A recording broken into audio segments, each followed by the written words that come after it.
با هم دیگه این پودر فیکس فیک شکلم رو تست کنیم. برعکس حسابش. اول یه میکاپ میکنه.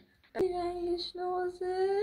یعنی ماندگاری نه دوره دیگه خلاصه. ولی پیگمنت هم دوره دیگه. بچه من کنیم. خوشبوه. نه خوشبوه.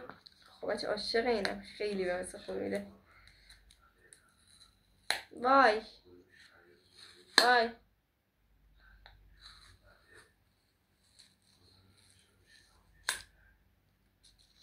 بچه یکم بریزیم این تو و بزنیم. احساس پنکیکی نمیده بمیگم. احساس پودر فیکس خمیری انگار. برو بریم.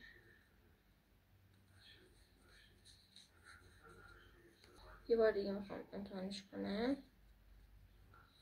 احساس اضافه شو بگیرم بعد میشه. تو نمیش میگم خوبه بعد از خاصی بهش پیدا نکنم. دیگه با من پول برای قبولش کنم. این پدش هم خیلی میخوره و میخوام با این براش بزنم.